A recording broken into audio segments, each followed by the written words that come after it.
Good morning, dear hearts. We are on lesson 49, and please subscribe. God's voice speaks to me all through the day. No, that's not my voice you're hearing, that's God's voice. And this is a lesson that's very reassuring and it's very comforting because it's telling us that it's very possible. In fact, in many ways, it's the most natural thing in the world for us to be able to hear God's voice, because we were already told that it's very natural. The most natural thing in the world is for us to reach God. So if we can reach God, then we certainly can hear his voice.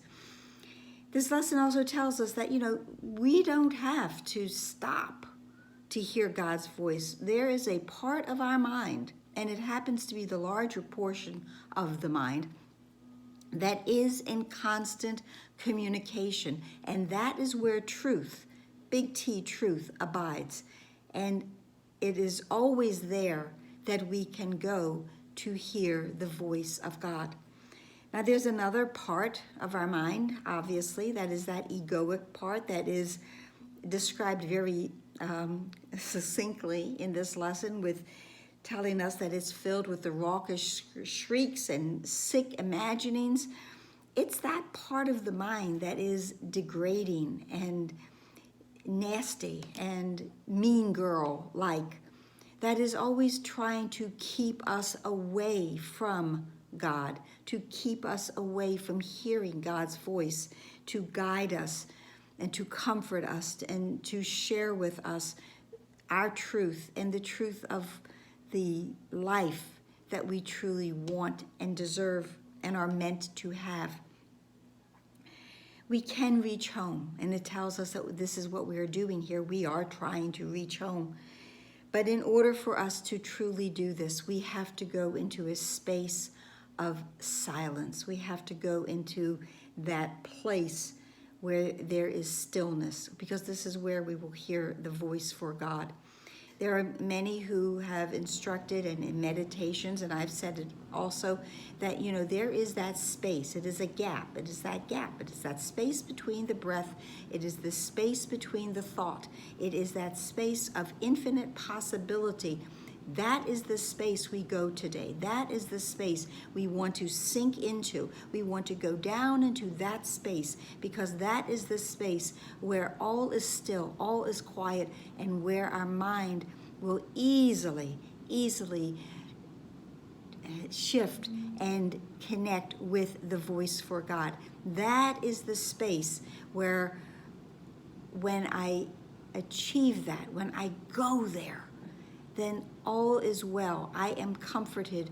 I am uplifted. I am able to be there and to know I am in truly where I am meant to be. You cannot but be in the right place at the right time. When I go into that gap, into that space, into that opening, into the great awareness of allness, that is where I know I am meant to be. And that is where I go today.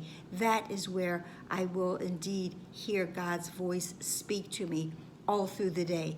So as we close our eyes and doing these practicing, and there's 4 of them at 5 minutes each at least, and perhaps more, but if you go quietly, sink down into that space, past the raucous shrieks, past the sick imaginings, past the noise, past the cacophony, past all of the harshness and the unloving thoughts that are being bombarded onto you, onto me, onto all of us.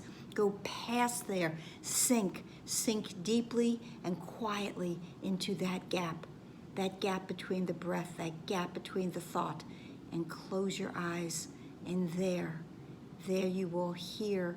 There you will be. There you will know that the voice of God is speaking to you all through the day. So that's it for now. Please like, please share, please subscribe, please comment, and please share. We're at a standstill with subscribers. Please share. Be here tomorrow. The last lesson before our first review. Big day. Namaste.